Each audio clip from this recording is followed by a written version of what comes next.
August 5th, 2016. The Olympic Games begin in Rio de Janeiro. Billions of people are watching. But just a few miles away from the ceremony, automatic gunfire echoes through the hills. This wasn't just the Olympics. This was the Olympics inside cartel territory. How do you host the biggest sporting event on Earth in a city where entire neighborhoods are controlled by drug factions? Who really controlled Rio during the Games, and how close did the world come to something far worse? Months before the opening ceremony, Rio was already collapsing under pressure. Brazil was in the middle of a political earthquake. President Dilma Rousseff had been suspended and later impeached. The country was drowning in corruption scandals. The economy was shrinking. Just weeks before the Games, the state of Rio declared a financial emergency.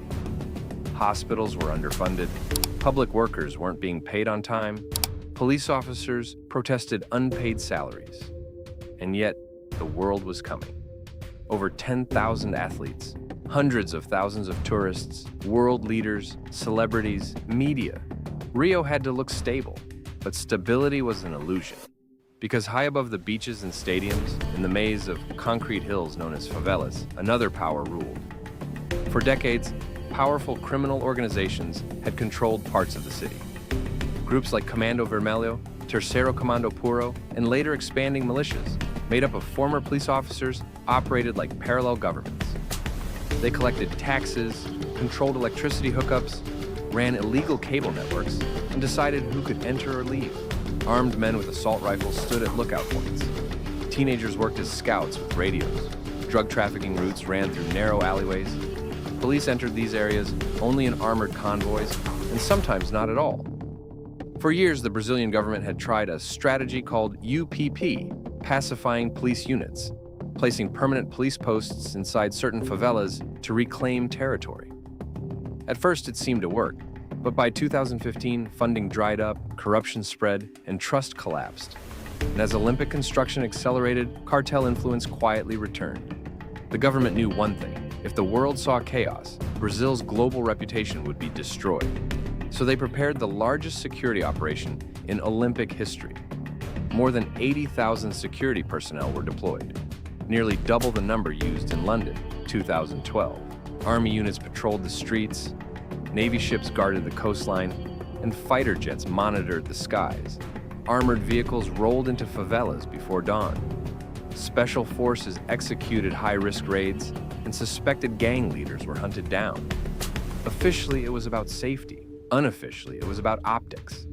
The goal wasn't to eliminate organized crime, it was to suppress it temporarily, to push violence out of sight. Because during the Olympics, perception is everything. In the months leading up to the Games, shootouts between police and traffickers increased. Residents reported bullets flying over rooftops, schools temporarily closed, and families hit on the floor during crossfire. Human rights groups warned that aggressive raids could destabilize communities further, but the clock was ticking. International headlines were already calling Rio dangerous. Then, just days before the opening ceremony, a stray bullet reportedly struck near an Olympic equestrian venue during a police operation. It was a reminder: the conflict hadn't disappeared. It was only being managed. When the athletes finally arrived, the city felt calm, at least on the surface. But crime didn't vanish. It shifted. Tourists were robbed in popular districts, delegations reported theft, and media crews were warned not to wander at night. One of the most infamous incidents involved members of the U.S. swimming team, claiming they had been robbed at gunpoint. The story dominated international news. Later investigations complicated the narrative, but the damage was done. The world began asking, was Rio safe? Behind the scenes, security forces were stretched thin, protecting stadiums, protecting airports, protecting Olympic villages, and protecting VIP hotels. Meanwhile, vast areas of the city remained under criminal influence. Rio had become a city with two realities: on television, celebration; on the ground, tension. And crime wasn't the only fear. Brazilian intelligence services were also monitoring potential extremist threats.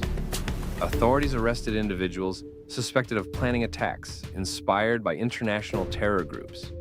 It was the first time Brazil had used new anti-terror legislation passed ahead of the Games.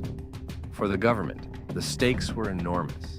An attack during the Olympics would not just be a tragedy, it would be a global humiliation. For 2 weeks, the world saw smiling volunteers, perfectly choreographed ceremonies, and record-breaking performances, but behind every medal ceremony stood a silent army. Security checkpoints, snipers on rooftops, and undercover officers in crowds. The Games concluded without a catastrophic incident. To many observers, it looked like a success. But what happened after the cameras left? That's where the real story begins. When the closing ceremony ended, troops gradually withdrew, and the fragile balance collapsed. Violence surged again in several favelas. Homicide rates climbed in the following years, and police casualties increased. Some communities reported that gangs quickly reasserted dominance. The pacification had never been permanent. It had been a pause. The Olympics didn't eliminate cartel power. They temporarily pushed it into the shadows.